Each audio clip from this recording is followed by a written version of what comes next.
ओम शांति। आज प्यारे मीठे बाबा की मुरली मंथन की डेट है 22 नवंबर 2022। तो आज मीठे मीठे बाबा ने अपने बच्चों से कहे, पुरुषार्थ कर सर्वगुण संपन्न बनना है, दैवी गुण धारण करने हैं, देखना है मेरे में अब तक क्या क्या गुण है, हम आत्म अभिमानी कहाँ तक बने हैं। तो क्या करे बाबा, पुरुषार्थ कर सर्वगुण संपन्न बनना, क्योंकि बिगड़ पुरुषार्थ के हम सर्वगुण संपन्न नहीं बन सकते। दैवी गुण धारण करने हैं और अपने अवगुणों को एक एक करके निकालने हैं। आत्मअभिमानी कहाँ तक बने, इसकी चेकिंग, पावर की चेकिंग करनी है, खुद ही करनी है। प्रश्न, सर्वसेवल बच्चों की बुद्धि में अब कौन सी तात लगी रहनी चाहिए। उत्तर, मनुष्य को देवता कैसे बनाए, कैसे सबको लक्ष्मी नारायण राम सीता की बायोग्राफी सुनाए, यह तात बच्चों में लगी रहनी चाहिए। सही बात है। भगवान जो हमें ये ज्ञान सुना रहे हैं, समझा रहे हैं, पढ़ा रहे हैं, सिर्फ हमारे लिए नहीं, हम ही उनके लाडले नहीं हैं, पूरी सृष्टि उनके बच्चे हैं। तो हमको रास्ता पता चल गया तो क्या हम अपने अपनों को नहीं बताएंगे, सबको बताना, हाँ, धारणा करना और कराना है। अब बच्चों में ये तात लगी रहे कि सभी की देवताओं की कहानी कैसे बताएं। चलिए, सबसे मेन जो हमारे देवता है उसमें हनुमान जी को तो सभी जानते हैं। हाँ, राम जी तो महान थे, लेकिन सबसे ज्यादा पूजा है हनुमान जी की हुई। और एक बात ये भी है कि हनुमान जी की पूजा शनिवार को क्यों होती है, ये भी बहुत बड़ा रहस्य है। शनिवार तो शनि देवता का पूजन किया जाता है, हनुमान जी की पूजा, चलिए पता चलिए सुनते। तो एक बार रावण को किसी ने कह दिया, उनके गुरुओं ने, कि तुम पर ना शनि की 7.5 चली है, तुम पर शनि का बहुत बड़ा ग्रहण लगा हुआ है, तुम पर बड़ा प्रकोप है, तुम्हारी जान भी जा सकती है। तो रावण तो बड़ा अहंकारी था, उसने क्या किया, एकदम गुस्से में गया और शनिदेव को उठाकर बंदी बना लिया अपने राज दरबार में, क्योंकि पता है ना प्रकृति भी उसके यहाँ बंदी थी सभी। तो बंदी बना के रख दिया। और ये भी सबको मालूम है, हनुमान जी आए थे, अकेले आए थे सीता जी को खोजने, और जब वो लंका दहन वहन करके जब वापस जा रहे थे तो पवन देव ने उनका रास्ता रोका। उनके पिता ने बोला कि सुनो, तुम बढ़ रहे हो तो यहाँ से एक और पुण्य काम करते जाओ। बोला जी कहिए पिताजी। तो यहाँ पर शनि देव को बंदी बना के रखा है, तुम उनको भी छुड़ा दो। हनुमान जी ने बोला जी हुजूर, क्योंकि हमेशा वो हाजिर रहते थे, हाँ जी हाजिर करते थे। तो वहां गया, शनिदेव को छुड़ाया। शनिदेव इतने प्रसन्न हो गए, उन्होंने बोला वरदान मांगो। तो हनुमान जी बोले मैं अपने लिए क्या मांगू, मुझे तो अपने लिए कुछ भी नहीं चाहिए। तो बोले, फिर भी बोले अच्छा कहो ना, कुछ तो चाहिए। तो ठीक है, एक काम कर सकते हैं, तो राम जी मेरे प्रभु और सीता माँ को मिला दीजिए। तो शनि देवता इतने प्रसन्न हुए, इतने प्रसन्न हुए, उन्होंने बोला कि वाह, इतना बड़ा काम किया और उसके पूरा वरदान मिलने वाला, लेकिन उन्होंने उसमें भी अपने आराध्य देव के लिए प्रार्थना की। तो तुम्हारा बड़ा नाम होगा, तुम बहुत महान होगे, तो पूरे जगत में तुम पूजे जाओगे, और मेरी पूजा के पहले तुम्हारी पूजा की जाएगी। और हर एक मनुष्य के जीवन में 7.5 का आना एकदम निश्चित है। ये ऐसे एस्ट्रोलॉजर के रूप में, ये ज्योतिष शास्त्र है कि आता है, तो उसमें यदि तुम्हारी कोई पूजा करेगा तो वो संकट मोचन के नाम से तुम प्रसिद्ध हो जाओगे, सबके संकट हरोगे, और शनि देवता की कृपा तुम्हारी पूजा से हो जाएगी। इसीलिए हनुमान जी की पूजा शनिवार को भी होती है, मंगल को तो होती है, शनिवार को भी होती है। तो देखा, कहानी पसंद आया ना सबको। तो ये तात लगे रहनी चाहिए कि किस तरह से देवी देवता का भी गुणगान करे, उनके बारे में, उनके चरित्र को बताए, क्योंकि वैसा बनना है ना तो उसकी उनकी बायोग्राफी तो जाननी पड़ेगी। और युक्ति से पूछो कि आपने जो ये मंदिर बनाया है इसकी जीवन कहानी क्या है। जैसे हनुमान जी का मंदिर है तो पूछना है ना, आखिर इनकी पूजा का वार क्यों निश्चित है, क्यों इनकी इतनी पूजा होती है। तो ये रहस्य कौन बताएगा, हम बच्चे ही तो बताएंगे ना। तो युक्ति से सबको बताओ, सबको उनका परिचय दो। गीत है, हमारे तीरथ न्यारे हैं, यही धरती के तारे हैं। ओम शांति। गीत का अर्थ तो बहुत बारी समझाया है कि हम सभी अभी यात्रा पर है ना, वापस अपने स्वीट होम जाने की यात्रा पर है। जीवन एक यात्रा है ना, परम धाम से हमारी यात्रा शुरू होती है और फिर वहीं पर खत्म होगी। हम अभी 84 जन्म पूरे कर वापस जा रहे हैं, यह कौन कहते हैं, तो ब्रह्मा मुख वंशावली ब्राह्मण, जिनको पता होगा वही तो कहेंगे। तुम कर्मयोगी तो हो ही, धंधा दूरी आदि सब कर्म के अंतर्गत आता है, नींद भी कर्म है, कर्म तो करना ही है। तुम जब इस यात्रा पर बाबा की याद में रहेंगे तो तुमको देवता जैसा बनोगे, याद से भी देवता बनोगे। मन मना भाव का अर्थ भी यही है। माँ में कब याद करो तो मनुष्य से देवता बन जाएंगे। देवताएं भी भारत के मनुष्य ही थे। सिर्फ उन्हों के चित्र दिखाए जाते जो ऐसे होकर गए। ये चित्र, ये स्टैचू, ये फोटो, उन्हीं की तुम पूजा करते हैं क्योंकि वो होकर गए हैं। अच्छा, देवी देवता तो 16 कला संपूर्ण थे, लेकिन एक महान इतिहास में उनका बहुत नाम है, सम्राट अशोक, जिनके नाम पे मतलब सम्राट लगाया जाता है, लेकिन उनकी जयंती नहीं मनाई जाती। एक बहुत बड़ा प्रश्न है, इसका उत्तर नहीं मिल रहा कि क्यों ऐसा बात है। हाँ, सम्राट के नाम के साथ संसार भर के इतिहासकार उनके आगे महान शब्द लगाते हैं। जिस सम्राट का राज्य चिन्ह अशोक चक्र भारतीय अपने ध्वज में लगाते, कोट ऑफ आर्म्स, वो जो 4 सिंह वाला जो चिन्ह है, 4 मुखी शेर, सम्राट अशोक के नाम पर ही है। ये राज्य चिन्ह है हमारा, राष्ट्रीय प्रतीक मानकर सरकार इसको चलाती है, गवर्नमेंट पेपर में इसका होता है। सत्यमेव जयते जो बाबा बार बार मुरली में बोल रहे हैं, उसी सम्राट अशोक के नाम पर है। सेना का सबसे बड़ा युद्ध सम्मान सम्राट अशोक के नाम पर अशोक चक्र दिया जाता है। जिस सम्राट से पहले या बाद में कभी कोई ऐसा राजा या सम्राट नहीं हुआ जिसने अखंड भारत अर्थात आज का नेपाल, बांग्लादेश, पूरा भारत, पाकिस्तान, अफगानिस्तान जितने बड़े बड़े भूभाग पर एक छत्र राज किया हो। सम्राट अशोक के ही समय में 23 विश्वविद्यालयों की स्थापना की गई, जिसमें तक्षशिला, नालंदा, विक्रमशिला, कंधार आदि विश्वविद्यालय प्रमुख थे। इन्हीं विश्वविद्यालयों में विदेश से छात्र उच्च शिक्षा पाने भारत आया करते थे। जिस सम्राट के शासनकाल का विश्व के बुद्धिजीवी और इतिहासकार भारतीय इतिहास का सबसे स्वर्णिम काल मानते हैं, स्वर्णिम काल था। जिस सम्राट के शासनकाल में भारत विश्व गुरु था, सोने की चिड़िया था, जनता खुशहाल और भेदभाव रहित थी। जिस सम्राट के शासनकाल में सबसे प्रख्यात महामार्ग grand trunk road, GT road बने, हाईवे बने, 2000 किलोमीटर लंबी पूरी सड़क पर दोनों ओर पेड़ लगाए गए, सराय बनाई गई, मानव के मानव पशुओं के लिए प्रथम बार चिकित्सालय अर्थात हॉस्पिटल खोले गए, पशुओं को मारना बंद किया गया। ऐसे महान सम्राट अशोक जिनकी जयंती अपने देश भारत में क्यों नहीं मनाई जाती है, उस दिन छुट्टी क्यों नहीं घोषित की जाती है, ये बड़े दुख की बात है, निराशाजनक बात है। तो इस बात पे गौर करना चाहिए कि जिस सम्राट के समय हमारा भारत इतने उन्नति पर था, हाँ, और जितने बड़े सर्विसेबल थे, उन्होंने जो भारत के लिए किया, विश्व के लिए किया, क्या ये कम बात है? तो देवी देवता कहानी के साथ उन महान आत्माओं के बारे में भी जागरूक कराना हमारा फर्ज है। जो कि बाबा ने कहा ना कि सबको बीती बातें, इतिहास की बातें बताओ जिससे सभी जगे और ऐसे कर्म सम्राट बनने की रास्ता पर आ जाए। सम्राट बनने की राह पर खुद भी चले, औरों को भी चलाए।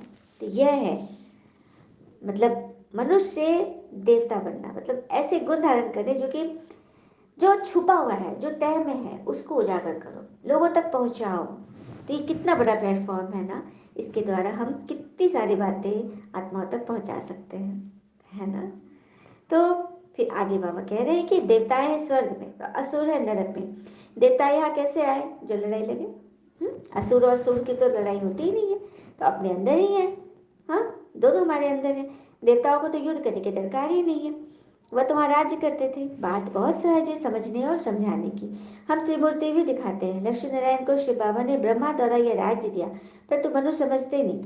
जो भगवान आकर समझाते हैं कि मनुष्य देवता बनना है, दैवी गुण धारण करो, तो भी समझते नहीं। जैसे बाबा ने लक्ष्मी नारायण को ऐसा बनाया ना, अब वो तुमको बना रहे हैं। हाँ, लक्ष्मी नारायण को भगवान ने ऐसा बनाया ना जो स्वर्ग के महाराजा महारानी लगे बन के। तो जब भी मंदिर जाओ तो पूछो कि ये मंदिर आखिर क्यों इनका बना है, इतना महान मंदिर क्यों है, इनका मंदिर इतना भव्य क्यों होता है? क्योंकि लक्ष्मी नारायण स्वर्ग के महाराजा महारानी थे, इसलिए उनका मंदिर छोटा मोटा नहीं बनता, विशाल ही बनता है। फिर बाबा कहते कि आज तो किसी को पता ही नहीं, सब अपने आप को हिंदू कहला देता, और हिंदू तो कोई धर्म है ही नहीं। हिंदू धर्म किसने स्थापन किया? कब हिंदू नाम पड़ा? अरे कोई देश के नाम पर धर्म का नाम थोड़ी होता है। अब जैसे कि यूरोपियन कंट्रीज में क्रिश्चियन धर्म है, तो क्रिश्चियन क्राइस्ट के नाम पर क्रिश्चियन है। यूरोप के नाम पर यूरोपियन धर्म थोड़ी बोलते हैं वो लोग, लेकिन हम लोग हिंदू धर्म, हिंदुस्तान के नाम पे हिंदू धर्म। तो यहाँ तो है सनातन धर्म, हम सब सनातनी हैं। हमारा हिंदू धर्म सनातन है, जो परमात्मा शिव ने स्थापन किया था। और पुराने समय में जो हमारे आर्य थे, जो आयुर्वेदिक पद्धति से जो गुरुकुल में चलाया जाता था, और हम शुरू से भारतीय ही हैं जो हाथ से भोजन खाते हैं, पांचों उंगली से हम भोजन को क्यों ग्रहण करते हैं, इसका भी बहुत आध्यात्मिक रहस्य और साइंटिफिक कॉज भी है। क्योंकि हमारी जो पांचों उंगलियां होती है ना, इन सब का पांचों तत्व से संबंधित है। तो हमारा अंगूठा में है फायर, अग्नि, हमारी तर्जनी में है वायु, हमारे मध्यमा बीच की उंगली में है अंतरिक्ष, आकाश, हमारे थर्ड फिंगर में है, बीच के बगल वाली उंगली में अनामिका में है पृथ्वी, और हमारी काली उंगली में है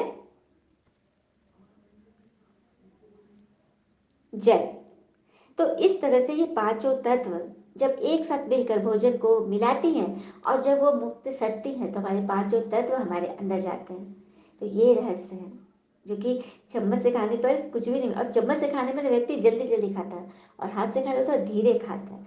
और हाथ से खाने का एक और रहस्य कि ये जब हमारे मुख से सटता है तो भोजन की खुशबू, भोजन का स्वाद, स्पर्श हमारे गले से होकर हमारी जठराग्नि में पहुंचता है, और जठराग्नि मतलब कि वो प्रज्वलित होती है।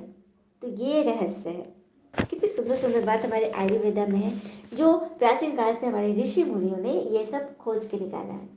तो ये सब कुछ सिर्फ भारत में ही होता है, क्योंकि भारत में ही तो शिव के बर्थ प्लेस है ना, भारत ही तो है, शिव भगवान यही है और यहाँ के बच्चे ही उनके बच्चे हैं। तो फिर सारा रहस्य, सारा बातें जो हमारे शरीर के लिए, हमारे प्रकृति के लिए, वायुमंडल के लिए सही है, वो हम यहीं से तो सीखते हैं, क्योंकि भारत ही तो विश्व गुरु है। तो ये रहस्य। तो बाबा घड़ी घड़ी कहते हैं पहले पहले मेरा परिचय दो सबको। बाबा ने स्वर्ग बनाया था, लक्ष्मी नारायण के चित्र खड़े हैं, हाँ, तो फिर से तुम्हें ऐसा बनना है। जो निश्चय नहीं करते कि ऐसा कैसे हो सकता है, शिव भगवान ब्रह्मा द्वारा कैसे राजयोग सिखलाते हैं, तो बाबा कहते हैं कि कहो उनको कि आकर समझो, भगवान से अपनी भक्ति का फल ले लो। हम आपको राय दे रहे हैं। तो आते तो बहुत हैं, अच्छा अच्छा भी कहते हैं, तो शक्ल जैसे मनुष्य की लेकिन सीरत बंदर जैसी, जो कुछ समझते ही नहीं है। हाँ, तुम समझाओ कि हम श्रीमत पर चलते हैं, इस यज्ञ में विघ्न पड़ेंगे। विष के कारण तो अबलाओं पर अत्याचार होते हैं। हाँ, ब्रह्मा कुमारी को निंदा भी इसीलिए होती क्योंकि विष से छुड़ाती है, विकारों से छुड़ाती है, इस पर ही मारामारी होती है, हंगामे होते हैं। और परमपिता परमात्मा हमको पढ़ा रहे हैं, ब्रह्मा द्वारा भक्ति का फल दे रहे हैं। ऐसा निश्चय हो जाए तो फौरन भागे, परंतु बिरला कोई भागता है। बाबा कह रहे नॉन बीके जो है बिरला ही भागते हैं, क्योंकि उनकी बुद्धि बैठता ही नहीं है। हाँ, कई बच्चे बहुत अच्छी सर्विस करते हैं, दूसरे फिर डिसर्विस कर लेते हैं। बाबा जानते हैं ये सब कुछ होना है, मतलब बाबा के बच्चे भी जो कुछ अच्छी सर्विस कर रहे हैं और कुछ डिसर्विस भी कर लेते हैं, उल्टा ज्ञान सुना देते हैं। तो नौकर चाकर आदि भी तो चाहिए राज्य में, तो बस ऐसे बच्चे क्या बनेंगे, नौकर चाकर ही बनेंगे ना। अगर ब्राह्मण बनना है, उच्च पद पाना है, तो श्रीमत पे चलो, किसको भी दुख नहीं दो और भगवान का परिचय सबको देते रहो। बाबा कह रहे कि मैं कल कल दुनिया को नया बनाता हूँ। हाँ, आजकल माताओं का मान कम है, पुरुष का साम्राज्य था ना, तो द्वापर से मतलब माताओं को एकदम दबा दिया गया। तभी तो भगवान ने माताओं पर ही ज्ञान का कलश रखा है। और माताएं जब कुछ करने निकलती है, जैसे कि सेंटर की दीदियाँ राखी बांधने जाती है, तो सबको लगता है जैसे कि मांगने आई है। तो बाबा कहते हैं कि नहीं, किसी भी कोई भी कुछ दे, रुपये पैसे तो बिल्कुल कोई भी चीज़ नहीं लेनी है। ये कहो कि हम सेवा करने आए हैं, हम मांगने नहीं आए हैं, हम भगवान का परिचय देने आए हैं। इसलिए बाबा कहते हैं कि बहुरूपी बनो, जहाँ जहाँ जिस रूप में जिस व्यक्ति को जिस विधि से समझाना है वैसा बनो, टिप टॉप होकर जाओ। सिविल ड्रेस में, जैसे पुलिस पुलिस ड्रेस में जाएंगे सब पहचान जाएगा, जब ब्रह्मा कुमारी सफेद ड्रेस में जाएंगे सब पहचानेगा कि ये लोग ब्रह्मा कुमारी से, ये लोग अलग ज्ञान सुना। लेकिन आप सिविल ड्रेस में रहो, टिप टॉप रंगीन ड्रेस में जाओ, हाँ, लेकिन मोटर चढ़ कर जाओ, युक्ति से बात करो, तो उसका असर होगा। बाबा कह रहे कि मतलब विधि से जाओ, युक्ति से जाओ, सोच कर जाओ, प्लानिंग से जाओ कि कैसे सबको भगवान का परिचय दे। सारा दिन ख्याल चलना चाहिए कि कैसे जाकर सर्विस करें। अच्छा, मीठे मीठे बच्चों प्रति भगवान की नमस्ते, हम बच्चों के भी प्यारे बाबा को नमस्ते। धारणा के लिए मुख्य सार, पहले पॉइंट, ज्ञान के नशे में रहना है, निंदा स्तुति में समान स्थिति रखनी है, अवस्था डगमग नहीं करनी है, अवस्था हलचल में भी अचल रहे, यह अवस्था तभी बनेगी जब निंदा स्तुति में समान, कोई निंदा भी कर रहा है तो कोई बात नहीं, उससे हम सबक लेकर आगे बढ़ेंगे, सीखेंगे। और कोई प्रशंसा भी कर रहा है तो सब कुछ भगवान को सौंप देना, हनुमान जी की तरह। कुछ भी नहीं लेना और एकदम नीचे बैठना है, कभी भी नहीं सोचना कि हमें ऊंचा आसन मिले। रावण ने आसन नहीं दिया था, हनुमान जी ने क्या किया, अपनी पूछ मैंने अपनी स्थिति की ऊंची स्थिति बना ली, अपनी स्थिति का ऊंचा आसन बना के वो बैठ गए और सबसे ऊंचे हो गए। दूसरी पर सबको बाबा का परिचय दे, लक्ष्मी नारायण की सच्ची जीवन कहानी सुनानी है, कल्याणकारी बन, सर्व का कल्याण कर, श्रीमत पर बढ़ते रहना है। वरदान है, मैं शब्द की स्मृति द्वारा अपने ओरिजिनल स्वरूप में स्थित होने वाले देह के बंधन से मुक्त भव। मैं शब्द की स्मृति द्वारा अपने ओरिजिनल, मैं मतलब शरीर नहीं, मैं मतलब मैं आत्मा, मैं आत्मा। अब शरीर में आत्मा मौजूद है, शरीर में कुछ चोट फोट लगता है तो क्या बोलते हैं, मेरे शरीर में चोट लग गया, मेरे हाथ में दर्द है, मेरे सर में दर्द है, मुझे घाव हो गया है, मेरे शरीर को घाव हो गया। तो कौन है जो अंदर बैठ के कह रही है कि मेरे हाथ में दर्द है, तो वो आत्मा है। उस मैं पर की स्मृति में रहो कि मैं आत्मा हूँ, अपने ओरिजिनल स्वरूप में राजा की सीट पर उसको बिठा के रखो, तो देह के बंधन से मुक्त हो जाओगे। एक मैं शब्द ही उड़ाने वाला है, मैं शब्द नीचे भी ले जाता है। तो जब आत्मा रूपी मैं शब्द को फील करेंगे, धारण करेंगे, समझेंगे, उसी स्वरूप में रहेंगे, तो वह मैं शब्द हमको उड़ाएगा। और दूसरा मैं शब्द, मैं शरीर हूँ, मैं फलाना हूँ, मैं बैरिस्टर हूँ, मैं इंजीनियर हूँ, मैं सो एंड सो हूँ, मैं बहुत ज्ञानी हूँ, मैं बहुत बुद्धि विशेष हूँ, मैं बहुत परक विशेष हूँ, मैं बहुत नीति विशेषज्ञ हूँ। अपने आप को खुद ही मान देना, अपने आप को खुद ही बड़ा चढ़ा कर बोलना, मियाँ मिट्टू बनना, यह मैं शब्द नीचे गिराता है। तो आत्मा रूपी मैं में याद रखो, जब आत्मा रूपी मैं में टिकोगे तो परमात्मा से कनेक्शन निरंतर बना रहेगा। स्लोगन, निश्चित विजय और निश्चित स्थिति का अनुभव करने के लिए संपूर्ण निश्चय बुद्धि बनो। निश्चित विजय और निश्चित स्थिति का अनुभव करने के लिए संपूर्ण निश्चय बुद्धि बनो। देखो, निश्चित विजय सभी चाहते, मेरी विजय निश्चित हो, कोई नहीं चाहता कि मेरी हार हो। और निश्चिंत स्थिति में सदा निश्चिंत रहो, बेफिक्र रहो, सभी चाहते हैं। तो उसके लिए क्या करना है, संपूर्ण निश्चय बुद्धि बनो, ईश्वर पर संपूर्ण निश्चय, सब कुछ छोड़ दो। जैसे कि हम दंडवत प्रणाम करते हैं, दंडवत प्रणाम क्यों किया जाता है, पूरा हाथ बाहर दम जमीन पे फैला हुआ, देह पूरा सटा हुआ, नाक सटे हुए, ठोड़ी सटे हुए, पाँव सटे हुए, सब कुछ सटे हुए। क्यों करते हैं हम दंडवत प्रणाम, क्योंकि हम ईश्वर को सबसे पहले तो संपूर्ण समर्पण, और ईश्वर को दिखाई क्या दे रहा है, हमारी रीढ़, रीढ़ पर भगवान का आशीर्वाद पड़ रहा है, और रीढ़ अगर सही रहेगी तो हमारा पूरा शरीर सही रहेगा, ये आशीर्वाद मिलता है। और जब हम धरती को पूरा स्पर्श करते हैं तो सारा अंग, मतलब कि मिट्टी मिट्टी पे हम रहेंगे, हम जमीन को छोड़ेंगे नहीं, हम हवा में उड़ेंगे नहीं, ये रहस्य है। अच्छा, ओम शांति। शुक्र मीठे बाबा, वो बाबा के प्यारे प्यारे बच्चे, ऑल इज वेल ऑलवेज। ओम शांति।